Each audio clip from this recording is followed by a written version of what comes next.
I'm going to go ahead and remove this image overlay, and we've got our main little towns. So I brought in a topography map that I had, and it lines up a little bit better. It's still not perfect.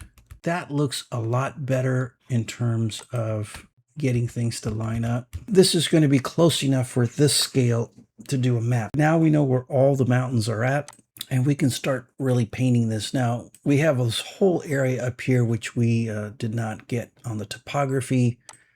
What we'll probably end up doing is making this area our turn tracks, our game title.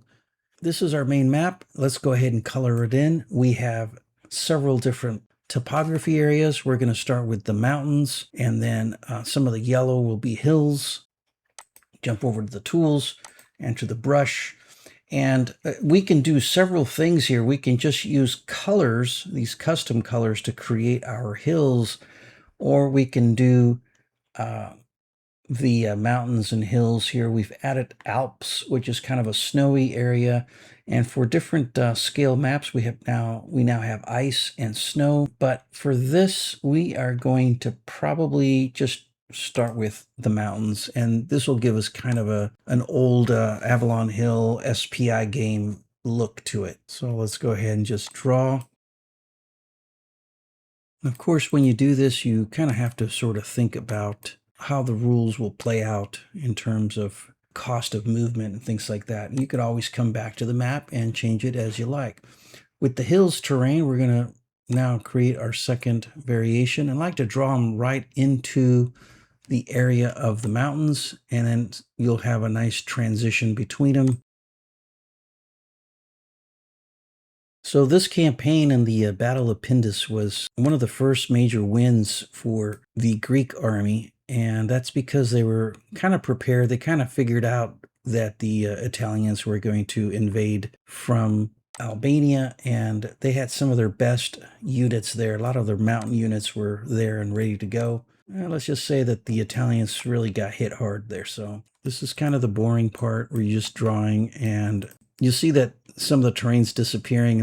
I'm just doing a right mouse click will make the terrain delete. We see that there's kind of like this third terrain layer here, these kind of orangey yellow.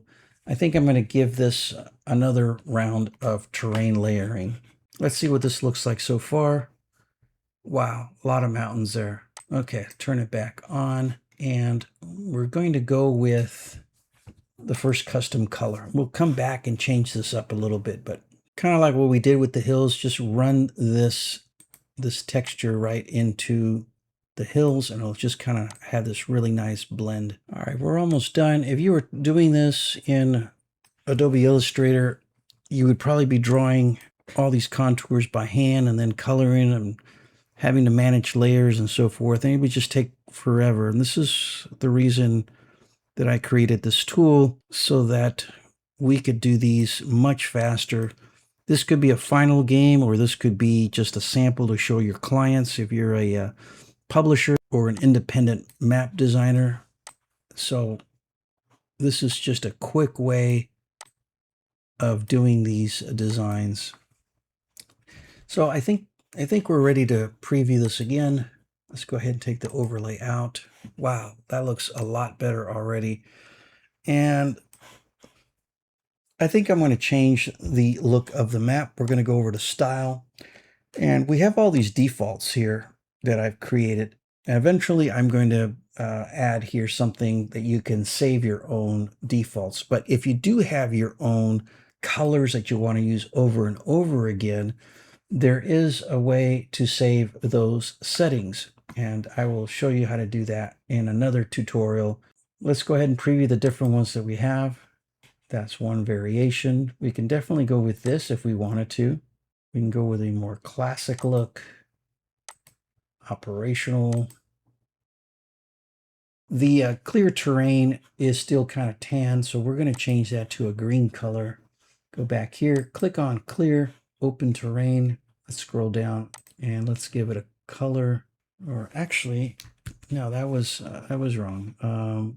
This sort of greenish is clear open terrain, and then we have this little tan color as our first elevation. So we're going to change that color. That's what we're going to do. Custom 1. Let's go ahead and change that to a little bit darker. And so here in the terrain, you have these 5 colors. As you select a color here, it's going to give you 5 variations that it suggests. And you can just kind of try until you find the right one that you like. Let's go ahead and go back to overlay, click on the short overlay. We had a few hills here, forgot about those. Let's go ahead and I think I'm going to change the outside edge to a different color. So let's give that a different color. Go to styles. Map edge has now been moved up here. Let's go ahead and start with this brown color, or tan rather, and then kind of go darker. Again, we were talking about eliminating the top half of the map. The battle did not take place there. It's not needed. We can do other things there. Turn tracks. We can eventually put our CRT up right up here, anything else like that. So to eliminate that, we're going to go back to tools and we're going to hit offboard here. Now offboard, if you scroll down to the color, this color will match the edge. So if I change it, it'll change there too as well. So it's just kind of tied all together. Here, what we're going to do is we're going to give this a bigger brush, and we're just going to brush across for now. We'll fill in what we miss. One thing I should point out is this is not destructive, so you can always go back, take out these hexes, and the terrain that you painted, it'll still be underneath. So I'll show you here. You see, so we can see that there's still terrain underneath. All right, so we are going to probably get rid of these here. Let's see if we can sort of have this straight edge across. Now we have this straight across, and this little city we're not going to need.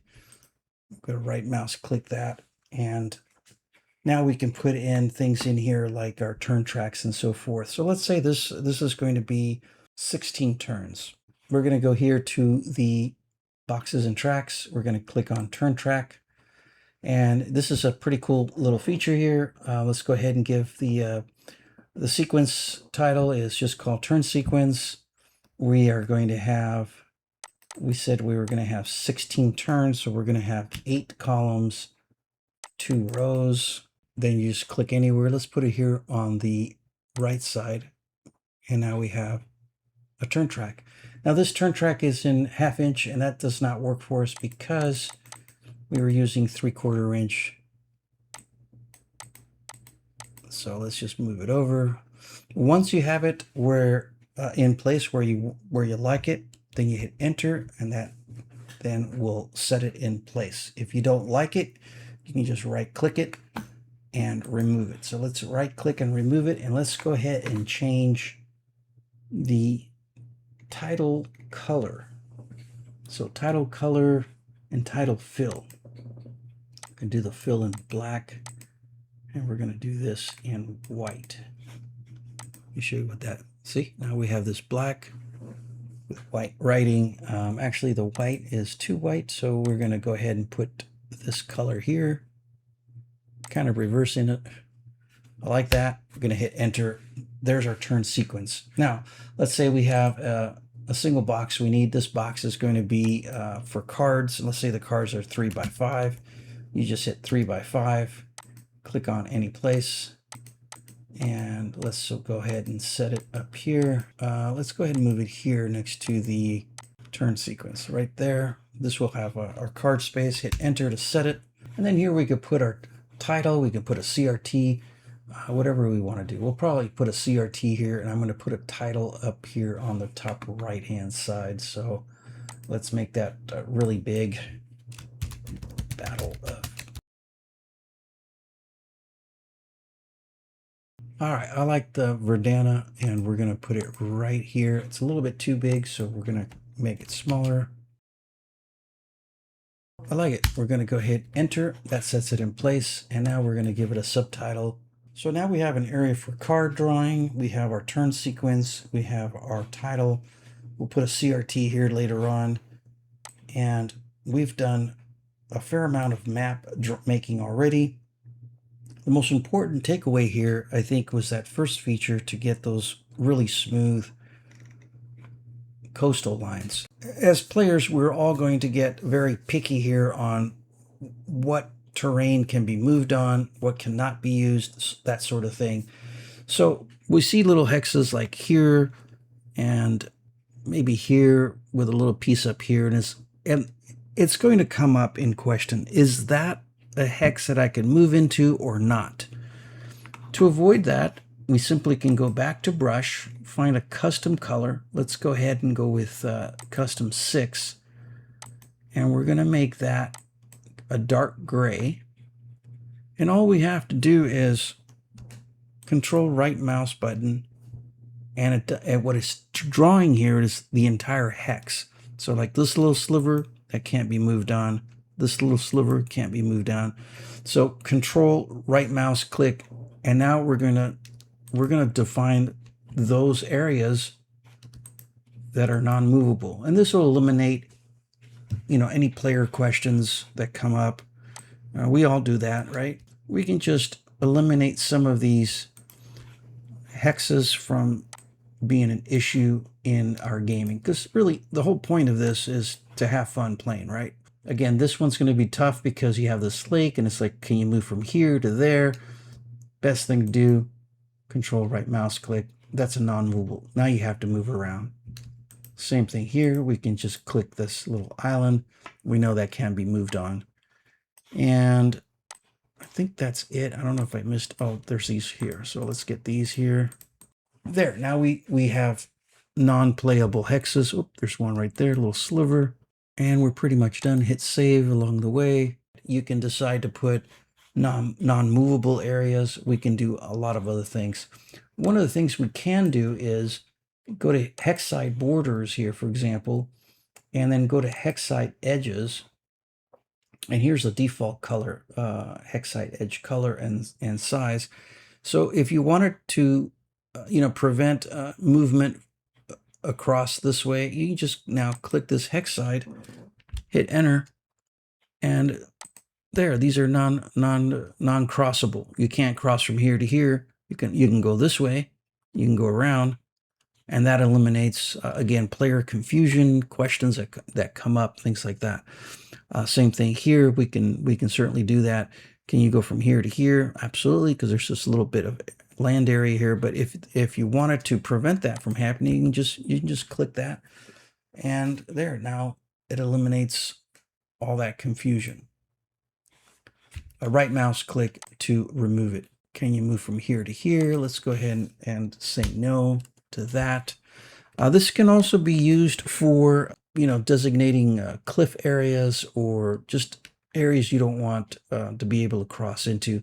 But for now, I'm going to leave it at that. I've shown you some of the best features that we have going on. This is a long enough video. I hope you enjoyed it, and catch me on the next one. We're going to continue on this map, and we'll see where we get. Thanks again. If you haven't done so, go ahead and check out the Advanced Map Designer online. You get a 14-day free trial, full features. It's not a demo. It's the whole shebang. You can use it for 14 days free. Download whatever maps you make. They're yours to keep. If you have the pro version for commercial use, you can create a map on us. You got 14 days to do it. Create a map, sell it. It's all yours. We don't care. What we'd like to do is give us some feedback here on this video channel and also online. Let us know if there's any features you want to add, and we'll absolutely take a look at it. Of course, the main thing is have fun using it, and I hope you enjoyed it. Until next time.